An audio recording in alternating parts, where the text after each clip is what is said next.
This is the Vertical Buzz. Episode 1. What the fuck is a vertical film? Action.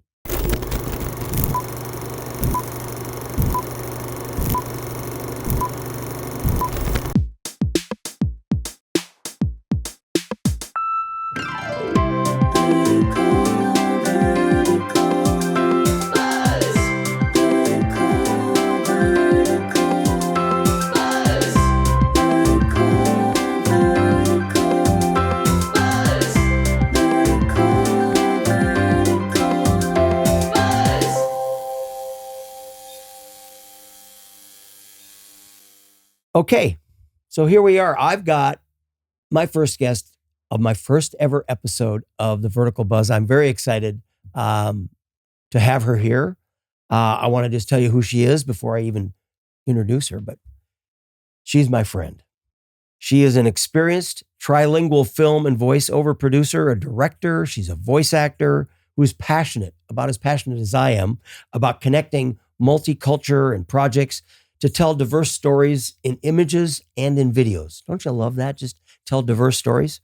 She's the co-founder and the president of Lifeform Media, Inc., which focuses on video production, voiceover, and post-sound production. And she's currently a judge of the SOVA's Voice Arts Awards and currently one of the heads of production at FlareFlow app. And she is also a nominee this year for Voice Arts Awards 2026. Let's all welcome Angela Liu. Angela. Hi, Buzz. How are you?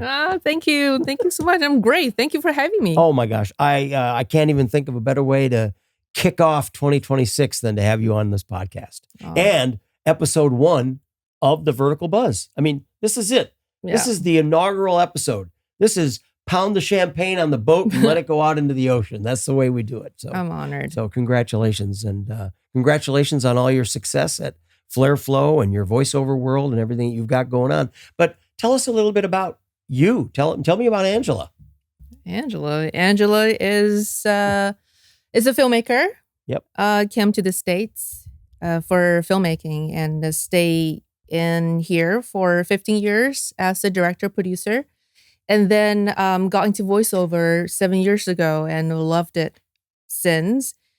Being a voice actor, also voice director and producer. You know, I have to get behind the scenes. How do you like being a voice actor? Is that fun?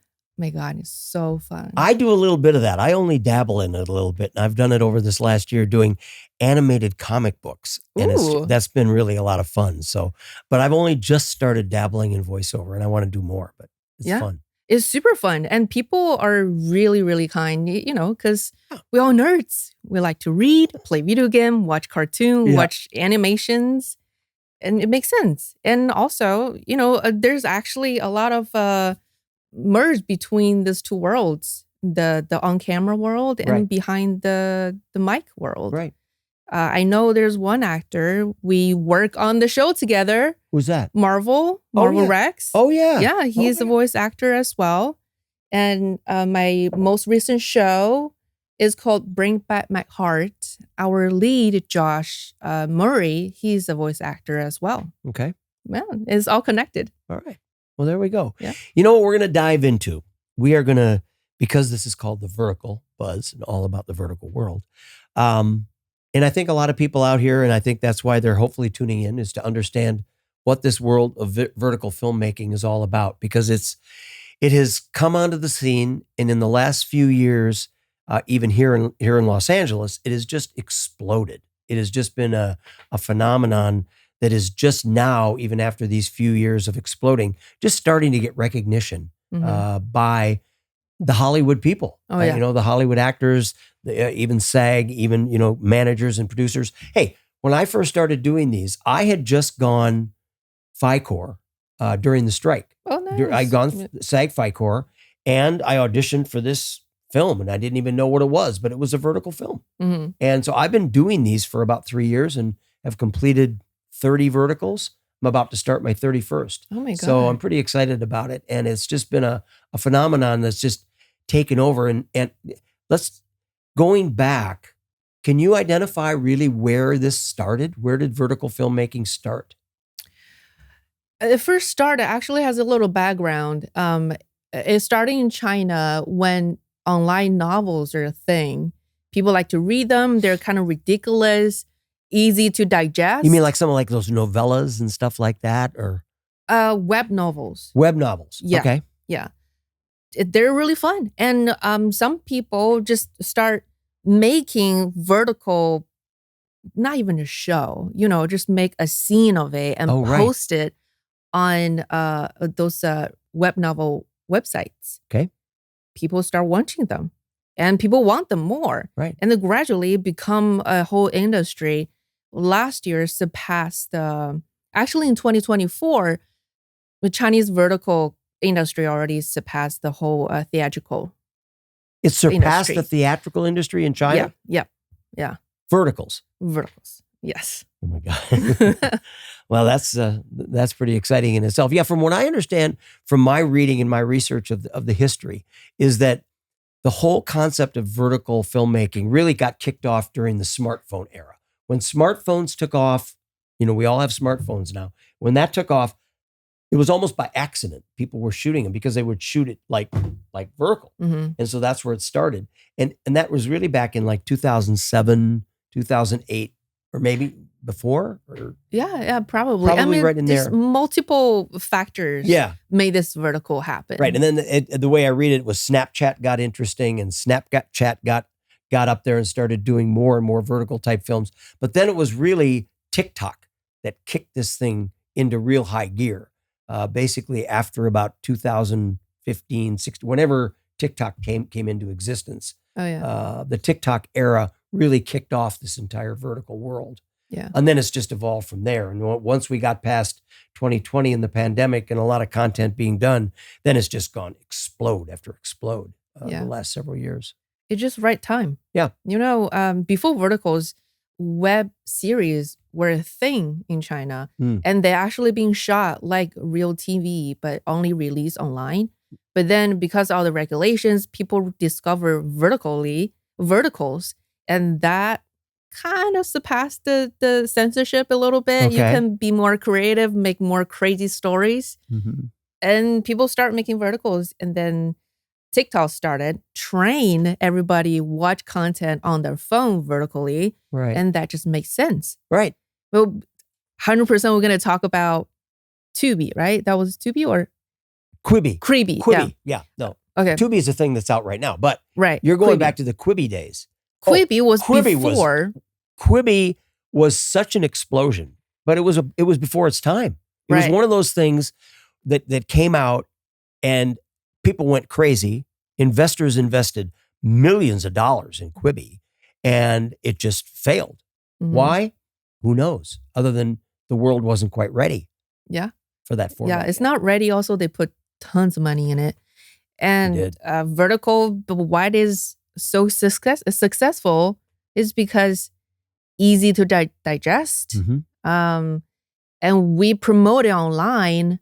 We don't use Hollywood actors. Right. And that brings down the budget Wait a minute. lot. I'm a Hollywood actor. I'm an actor and I live in Hollywood. So can I be a Hollywood actor? Yes, now we have Hollywood actors, but how it started. Right. Yeah, how it started was not. It was very low budget. Oh.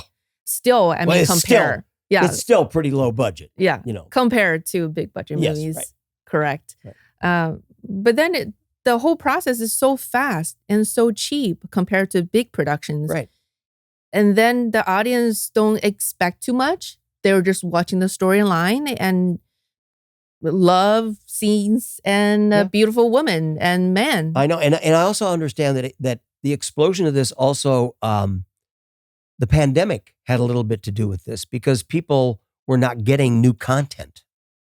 And once basically kids were running around shooting these things as almost guerrilla type shooting, just run in the streets, shoot some film, edit it, put it up. And so people got really excited that new content was coming out during the pandemic, which we didn't see a lot of that. Mm-hmm. There were a lot of reruns on TV. There were a lot of things just being regurgitated over and over and over. But once somebody got an idea to do verticals and post it online, it became a hit because it was new, fresh, different, and really interesting. And that's what really also kickstarted it. At least here in the United States, that's what I understand how that all kicked off. Also, it catch your attention in like 3 seconds. Yes. Well, that's the thing I also find. I mean, we're going to get into a lot of this stuff over the next couple of episodes about this, but I find it so fascinating that the vertical film, when I get the script, it's a full feature film, 100 pages, 120 pages, full size film that's all shot. We shoot it. It's an hour and a half and it's all broken into little 2 and 3 minute episodes, so there's 90 episodes in 100 minutes or whatever it is, 70 or 80 episodes. But just being able to digest a minute or two at a time is part of the beauty of what this is. Mm-hmm. Yeah. I mean, we're kind of preying on people's dopamine release. Oh, totally. Totally. It's like you get, I love it that you get like the first 10 episodes free. Mm-hmm. And then it's like, well, now I'm hooked. Now I need to know what's going on in this story. So then you start buying more episodes, which we'll get into in a little while as well. Let me look at what I've got going on here. I gotta do a little bit for a sponsor. Okay. We've got a sponsor. Can you believe that? That's amazing. I know. We've already got a sponsor. And I'm real excited about this sponsor. It is, have you ever noticed like in your house how dusty it gets? Oh, yeah. Dusty and full of just crap that you want to get out of the air. So I think a lot of us use air purifiers today, but this is one of the best on the market. This is called the Aero AC150 air purifier. It'll treat rooms to over 300 square feet, which is a pretty big room. A normal 12 by 12 bedroom or 10 by 10 bedroom is only 100 feet. So this will manage up to 300 feet. It has onboard sensors that constantly will monitor the air quality and clean all that crap out of the air. Multi-stage filtrations. It's activated carbons for odors. It all has HEPA filters, which is a big deal in air purifiers. It also is going to create safer, healthier environments for any space. And when you use it, you also can connect it to your phone. Yeah. And it will tell you all the information that you want to know. How dirty was the air in my house? How clean was it? All that data that you might or might not want to know. Anyway, very grateful. Aero Air Purifiers, the AC150. Go to aeroaeiro.co to find out more. There you go. You've produced these. So what is the usual turnaround time of a vertical film? It depends on if we're adding development or not. If we just have the script on our lab, in the very beginning, it will take like 4 weeks. And now a lot of production companies, like vendors we hire, they do have a lot of things ready. And they have a lot of connections with actors or locations. So it will take them 3, even 2 weeks to prepare for pre-production. For production, it will go from 7 days to 10 days, depend on the script. Okay. Also depend on how much budget you have. Or if you got kids, intimacies, fight scenes, it all depends. And then the post-production, it will basically take a month.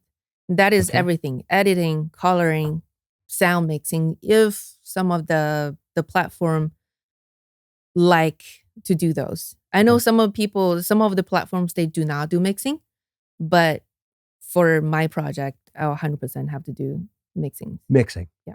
Okay. So from concept to release, 3 months. 3 months? Yeah. Okay. Yeah. Less than 3 months if we have the script ready. Okay. 3 months, that would be like greenlight the idea or greenlight the structure, the synopsis, and then till the end. That's 3 months. All right. As soon as we deliver, it go up online very quick. Okay. Yeah. Here's a question I got from somebody. What creative or technical constraints do you encounter most often when you're shooting a vertical? In production? Yeah. Oh. Creative or technical. I mean, whatever you want to. The usual things, like how when you make in a movie, like things happen on set, accidents, or for example, maybe some of the verticals, for example, if the director didn't really communicate with the actors ahead of time enough, then actors realize they just added something in the script or intimacy they never agreed on and they add on to it. And that's a difficulty we have to solve on set. And most time it won't really happen. I want to kind of dial back a little bit here and go back to some of the history, but I also want to get into a little bit of the financials about the verticals, because I find that the growth of verticals over the last several years has been, well, through the roof. I mean, the numbers, I'm going to grab some of these numbers. Okay. So the way that some of this reads to me is that in the US, $178 million in revenue for quarter 2024, first quarter 1, 2024. And that jumped to nearly 700 million in Q1 2025. That is almost 5-time growth. That's an amazing number. Mm-hmm. Can you speak to that at all? I mean, people see where the numbers, where the money are, and they just jump into it. Yeah. Yeah. But that is a very viable industry. I mean, more than viable industry. It's a massive industry. It's gotten there. And they also say as of early 2025, which was last year, the global in-app revenue across leading short drama apps was 2.3 billion. And they are quoting that the vertical drama, short drama market in 2025 is at 7.21 billion, with a projected, I know some of these numbers, I'm not a number guy or a bank guy or any of that, but with a projected compound annual growth rate of 10.5% leading up to 2030. So the growth in this is just going to keep going. It's going to go 5 times, 10 times. We don't even know where it's going to go. Yeah. And nobody wants to go to the theater anymore. Everybody's on their phone. Wow. Mm-hmm. This is just amazing. It is an explosive industry, an industry such that it's been very interesting that in the latter months, probably more towards fourth quarter of 2025, is when I really started to notice more and more articles pop up about the vertical film world. And I started hearing from other actor friends of mine that said, "Oh my gosh, have you heard of vertical films?" After I've been doing them for 3 years now. And they're like, "Oh, I need to get into vertical film. Oh, I need to change my SAG status to FICOR so I can do vertical film." So I'm hearing a lot more of that. And that really started to happen. There started to be articles. Wall Street Journal ran articles. The Atlantic ran articles. Rolling Stone, Deadline. All the major trades are running articles on vertical films, or microdramas, as they sometimes call them as well. But microdramas, vertical films, there's a lot of press coverage that's starting to happen, which is going to be good, because that's going to really start to spark this even more to become more and more interesting as to why we're answering that question. What the fuck is a vertical film? You know, we all filmmakers, we all come from the film and TV world. Right. Come to the vertical world, and we know there are some problems, especially content-wise, and different plots or repeating plots. So we're trying to do new things. We're trying to gain new viewerships. Most of the audience right now are women between 20 to 50, sometimes go up to 60. That's your sweet spot as far as demographic. Yes. Okay. Yes. And now we are trying to do tests to gain male audience and see how that works. Because in China, there are a lot of male audience. Really? Yes. Younger side? Well, all age. Wow. Yeah. In the US or Western world, it's a little bit different because you guys have more entertainment to choose from. Right. And especially like play video games. I love playing video games. And yeah, I spend a lot of time playing them. I have a son and a grandson that just love playing video games as well. So they're fun. Yeah. Yeah. So it's a little bit difficult to gain male audience. And we've been having meetings, seems like sports and anything like action related will probably work. So we're going to test something out. And see how that works on the numbers. Okay. That was one of my questions that I had, was about genres and the different types of films, because it seems like it's been right now, or at least mostly romance is like the biggest type that's really popular on the verticals. Seems to be romance, thriller, some of the werewolf type films. You know, the what was the name of that series from way back when? What was the name of that? Teen Wolf. No, not that Way one. back then. What, Twilight? Yeah, Twilight. Yeah, more like yeah. That's not that far. Oh well, yeah, maybe. But Twilight, no, it wasn't that far. But I long mean, ago. Twilight. But they're like that. I mean, they're kind of like that. Twilight. I love getting people. I love getting the staff. Come on, Jason, chime in out there. Come on, Anna, chime in out there. We got a room full of people, and it's just the two of us. But anyway, but yeah, the werewolf series are pretty good. I've been in a couple of those. Yeah. My favorite was I got to actually have. I really wanted to take it home. I got to use a cane, and the head of the cane was a wolf. Oh, that's cool. And that prop person was so proud that they had found this cane. You know, it was just like, oh, I really wanted to take it because it was so beautiful. I don't need a cane. It was just the fact that it was this wolf cane. It was like, oh, this is great.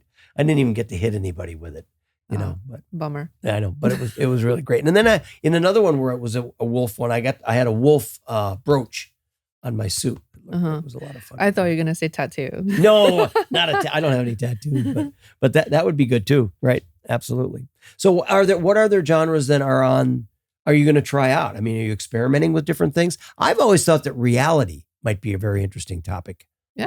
I know Real Short has done realities. They have? They did. I'm not sure about the numbers because it's all like internal, right? Yeah. For our platform, we already kind of jump out of the genre a little bit. We did one, which is mine, is a medical drama. Another one, my friend Samantha, she did. Also, she's another head of production in FlareFlow. Love her. She did one is police procedural. It's a love story plus mystery and a cold case. It's very interesting, shot beautifully, great acting. It received very good reviews. So these are the things we're testing out. And in this year, maybe trying out like mystery, maybe. Also, mystery would be good. Yeah. A lot of fans are saying that, especially Jen, what you just mentioned. She did a survey. I read the survey and find out, okay. So you're talking about Jen from Vertical Drama Love. Yes. Just want to plug that on her Instagram. Okay. Jen is awesome. Jen is awesome. Yes, she is. Yes. So a lot of fans are interested in true crime, mystery, thriller. You know, women, we still like to watch those because the core of Vertical is just escape and fantasy. Totally. So anything can have us forget about our daily lives, just emerge into this few minutes into a different world and look at these beautiful people and look at some abs and we feel better. Right. And feel better about ourselves and our lives. Well, it's interesting to me. I lived in Chicago for a number of years until I came back out here in 2022. But even prior to that, when you ride on public transportation, everybody sits on the train or on the bus and they sit like this. They're on their phone. This is what they do the whole time, which is good and bad. There's very little conversation that goes on, but everybody immerses themselves in watching these phones. So this is where films are being watched. There's no doubt about it in my mind.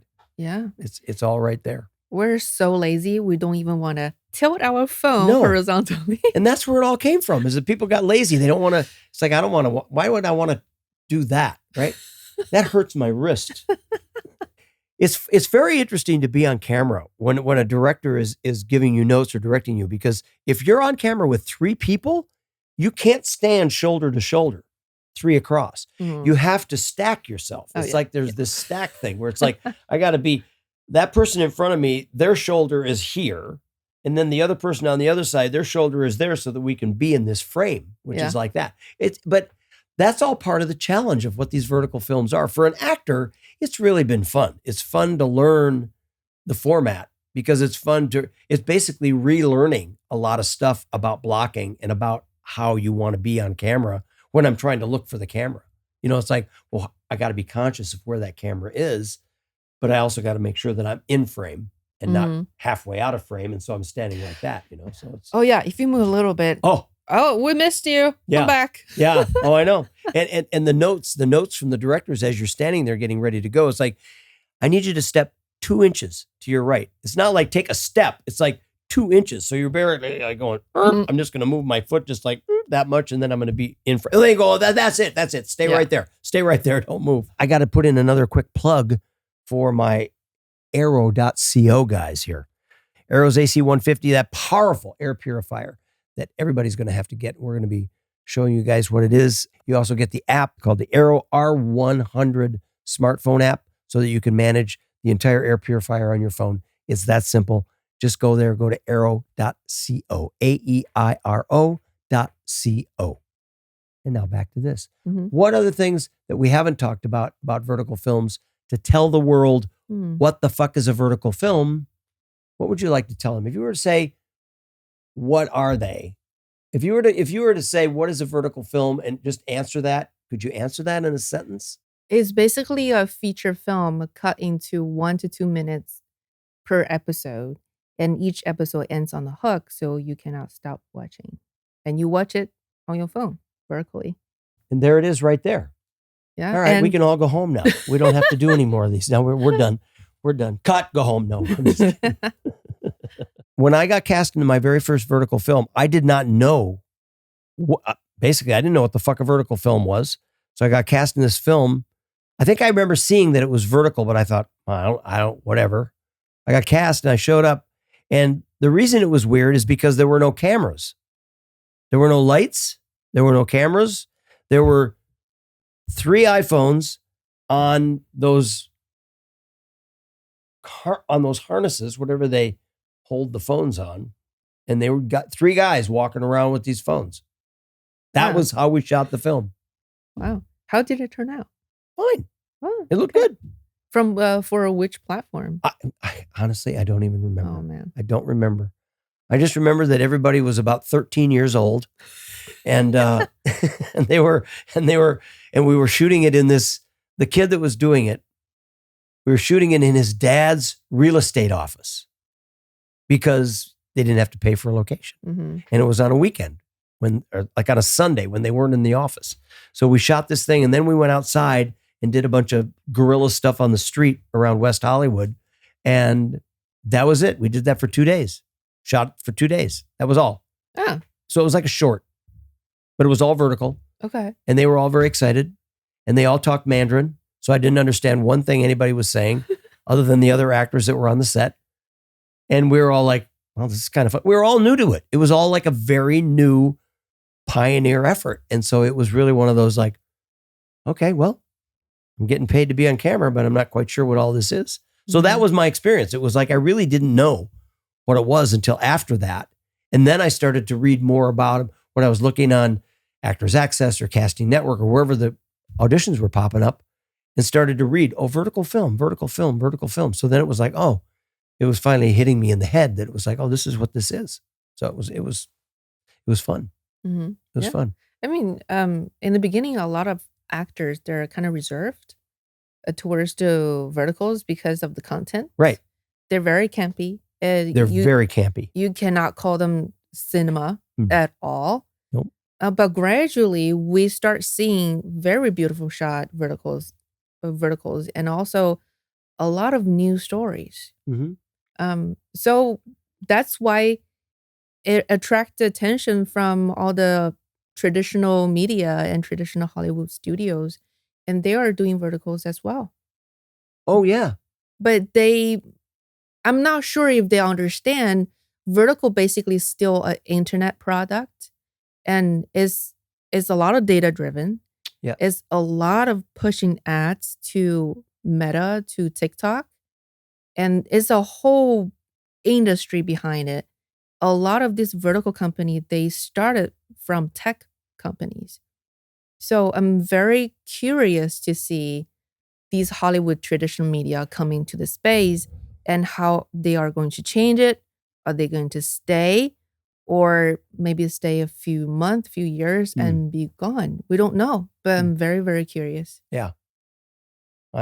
I am as well. I mean, it's just, we'll see where it goes. Because it has become, I mean, now it's a full-fledged film. I mean, these are full-fledged films with real call sheets every day and, Mhm. real information and real wardrobe and, everything that goes along with it. So it's, now now I'm having just a blast doing it, whenever I get it. But the roles that I get are mostly for, 2, 3, 4 days. It just depends on how many times the dad has to show up Mhm. to tell the daughter that she fucked up again. It's like, that's my job. You fucked up. You should have taken the other guy. You shouldn't have taken this guy. That guy had more money. You should have gone with him. Yeah, it's all about money, right? Yeah, In verticals. It's all about money. It's Yeah. all about money. Well, we're gonna see other storylines, not just about money. Yeah. Money, status, Love. love. Yeah. One of my favorite lines that I got to say in a vertical once was that, unlike you, I don't hit women. 2 pages later, my daughter walks in and I hit her. Wait a minute. I just said 2 pages earlier that I don't hit women. And now you want me to hit my daughter. Well, yeah. And it was like, that's a problem that we want to change. Yeah. Again, and the director said, you got to hit your daughter. I go, well, okay. Well, I know we haven't talked about this real quick, but where do you stand on SAG after getting involved in this? Because That is tough. we haven't really stepped on that. And I know that is something that recently, again, one of these things that popped up in the fourth quarter of 2025, which SAG jumped in and said, oh, guess what? We're all of a sudden interested in this. Well, why the fuck do you think they're interested? Because there's money involved in it. Mm-hmm. Big money involved in this whole thing. Listen, my agent, back when I first started these, my agent said to me, don't audition for those vertical films. You don't want to audition for vertical films. Mm-hmm. Now all of a sudden he's sending me auditions. So people go where the money is. Yeah, they're going where the money is. I mean, and that's just exactly, but where's your stance on SAG? What do you think? In short, we won't be hiring SAG actor unless they're FICOR. Longer version is that the most recent SAG agreement for verticals doesn't really make sense for platforms. Doesn't make sense for actors either. I've read the agreement. You guys get paid less. We get paid less. Very, very bare minimum. Right. And then for production, if we hire one SAG actor, everybody need to be paid, need to pay pension, health. All the actors need to be paid, even they're right, non-union. Even the non-union. Yes. Yes, I read that. And that jump up the production 19 to 25%, like jump up the budget. That's just too much for the platform. Right. We're doing just fine. And if any of the SAG union actors want to do it, verticals, they can just go FICOR. That's right. And that's what I did. Yeah.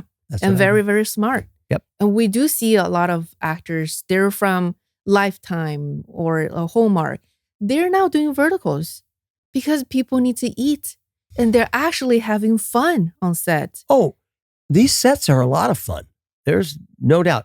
And that set is driven actually by, I'm going to be having a particular director on here that's worked with you and worked with other people. And I've worked with her several times, Amber Newcomb, who just puts on, whose set is always so enjoyable. Oh, yeah. And it really is, it's so driven by the director and the first AD, I think. They drive that daily fun. If their attitude is good and they're fun and having a good time, then so are we as actors. Her set, like the one we worked together. Yes. We had a rap party. Oh, absolutely. After that. How many verticals had a rap party? No, I can tell you. I can tell you my number. I've done 30. 3 have had rap parties.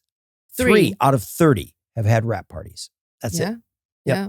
And just all 3 of those were great set environments. Mm-hmm. They were great environments that you didn't want to end. They're one of those that when the show ends and you wrap that final day, you don't want to go home. You want to stay because it's that much fun. Yeah. Yeah. But I've also been on verticals that are not fun. And I have been on verticals where they've treated the actors with a big, huge lack of respect. Oh, that's unfortunate. That is very unfortunate. Mm-hmm. So, how far do you see this going in the next 2 or 3 years? Where do you see it going? Where are vertical films headed in the next couple of years? With all the big players coming into the space, I see there will be different genres and different storylines. There will be less repeated storylines. I just feel like it's such a new space, but we've been telling stories for thousands of years. Right. they all have the same tropes that we follow. Vertical is the same thing. We just put it vertically and make sure it is attractive enough, and every episode ends on a hook so we don't lose our audience. Right. Anything could happen. Yeah, I'm excited. Yeah, no, I'm excited in the same way. This is, I guess, the other thing that I talk about when I talk about vertical films and where we are. I just know that in myself, from the minute I did a vertical film and understood what it was, I got very excited about it, and I've seen the world slowly start to grasp what this is all about, but it's still very, very slow. The uptick on people is still taking more and more time. There's not a lot of people still that believe in it, that I hope that they do start believing in it.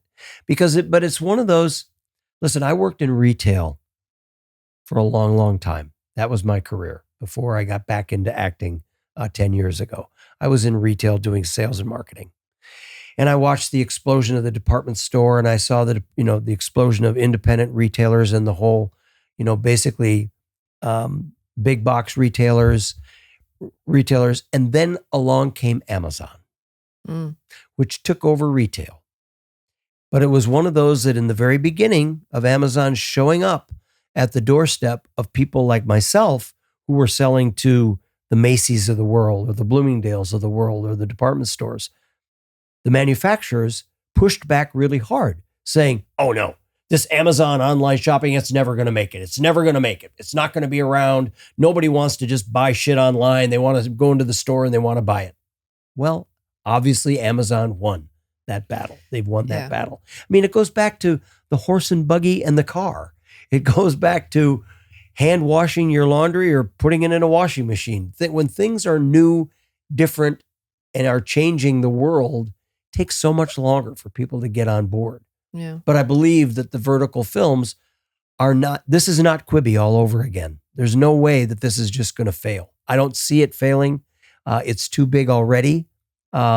It's just going to take more and more people buying in to what this concept is and how entertaining it is and how fun vertical filmmaking can really, really be, and how much fun vertical films are for the consumer to watch and to participate in. The whole thing is a brand new form of entertainment that is just taking over. And I love every second of it. Yeah. We're giving jobs to people. Absolutely. And as an actor, that was one thing that I do talk about too from time to time. Look, I could go spend $700 or $800 on acting classes here in LA. Well, when I get a chance to do 30 films in a year or in 2 years, that's the best acting classes I could ever do. Mm-hmm.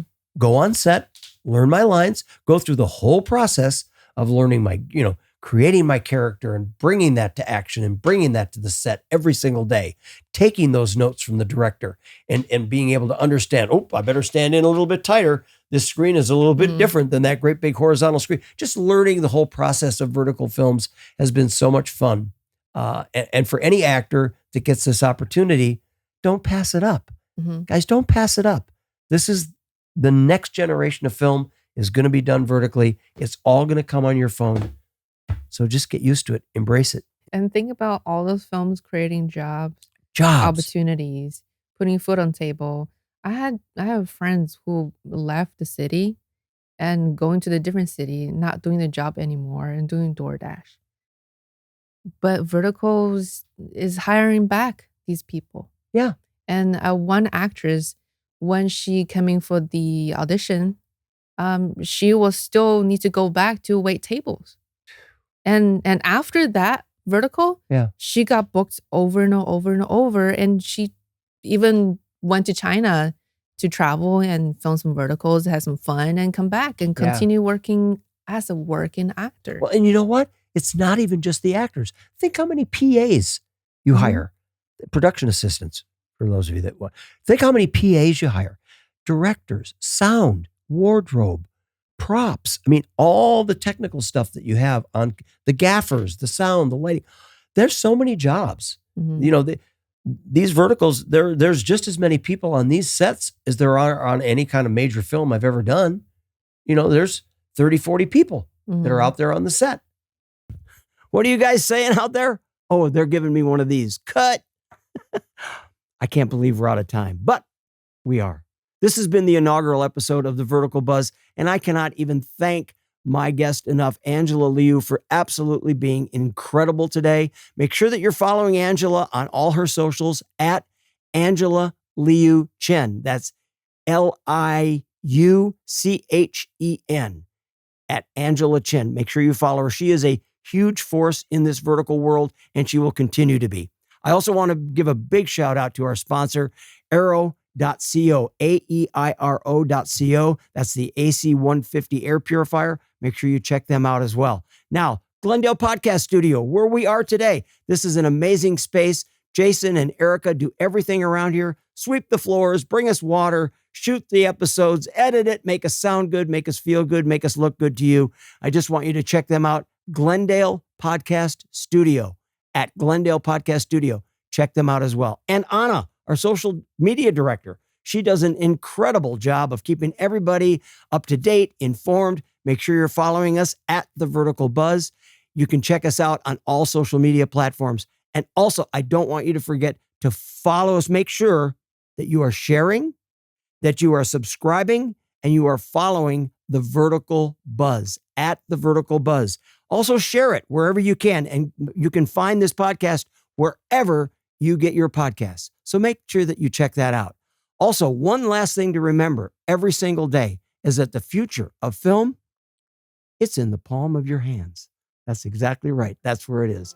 This has been The Vertical Buzz. Thanks for checking us out. We'll see you next week.